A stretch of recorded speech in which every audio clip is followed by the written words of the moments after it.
Welcome, Sagittarius. Thank you so much for joining me again this week for your weekly reading. My name is Emily Gear. I am a transformative energy healer and a multidimensional channel. We're going to be getting into your general reading for this week. So if it does not resonate, check your sun, moon, rising, and Venus signs as well to get a better indication of the energies coming in for you over this next week, okay? After this reading, there will be a link in the description box below to go to a specific romantic relationships reading over on Vimeo, so you can join me over there. And finally, if you so choose, you can reach out to me for a private reading or energy healing session, akashic record session, anything that I do. I do only have a few appointments remaining for July, so definitely take a look at that if that interests you. And you can do that on my website, which is IamEmilyGear.com. Okay?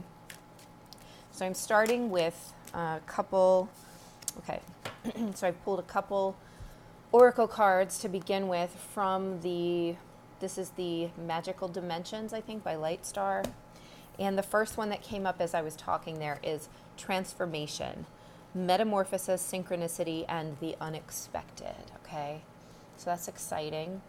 This is what I'm feeling actually coming out in a lot of the readings this week. So this energy that's coming in right now is super transformative. I mean, we're hitting like gateway after gateway. We've got the full moon happening in Capricorn this week, which is also a lunar eclipse. So doors closing, right?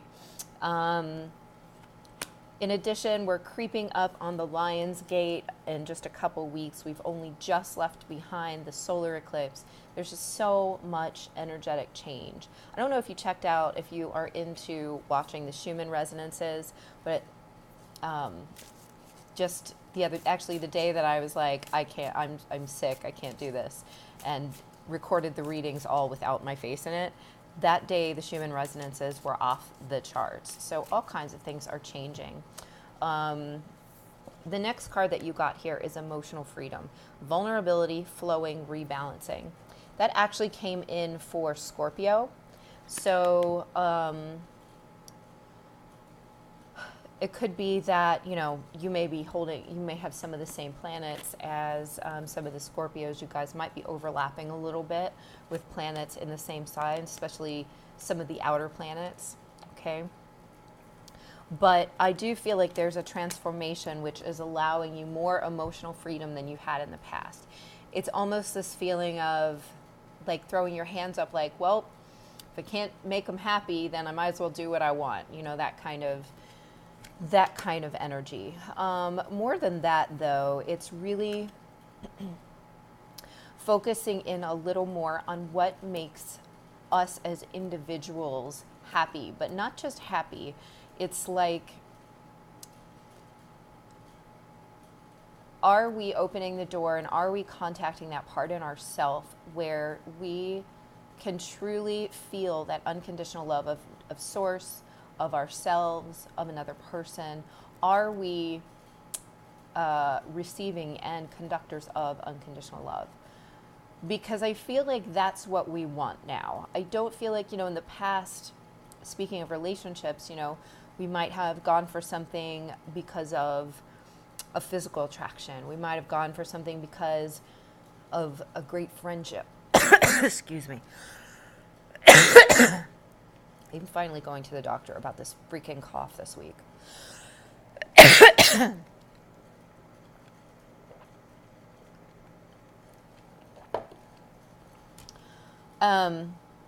We might have even gone for relationships based upon what our parents or others in our lives expected. Maybe what that partner expected, and you somehow didn't want to let them down, right? So we're changing the identity of our, the way that we interact with love, okay? And now there's an expectation for unconditional love, for a deep, deep soul love that we maybe haven't experienced before in this lifetime. You may be getting a taste of that now, or maybe you have recently gotten a taste of that, and you're making the decision that that is not, that and nothing else will do, okay? And the pathway to that is always through the divine and through our own self-love in order to usher that in via a relationship with others, okay? Any kind of relationship, actually, but especially if we're talking romantic relationships. So that's a little bit off to the right because we might or might not be talking about relationships here. However, those are some of the energies that are coming in. So the first cards to come out here are the Three of Swords with the King of Wands. This is taking action. This is taking some really decisive action on a situation where you are unhappy and unfulfilled on an emotional level. This is a way in which you've been wounded, and you're deciding that either you're going to take control of the situation and no longer allow this to occur. I feel like that's it for most of you. So this is a kind of hurt that's been done to you, whether it was in childhood or in a past life or from a past relationship or a current relationship even. This is transcending those wounds. So this is taking that action, transcending those wounds. So you may be leaving, picking, like taking your toys and going home. Or this might simply be the realization of, I'm not going to continue to repeat my past mistakes, which are always us projecting and living out over and over again those wounded moments, because our inner child inside doesn't know that it doesn't understand time, right? The subconscious does not understand time, which is where your inner child is. So it's like if you were wounded at age 6 because your father left, or you were overly, your parents were overly strict, your mother relied upon you fully for emotional support, and you were way too young for that, any of those things, then your inner child is still in there operating as that's happening to you today. And that is how you end up, through your own actions, reliving that hurt, that pain.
Thank you so much for listening. I'm sorry I went on a little long.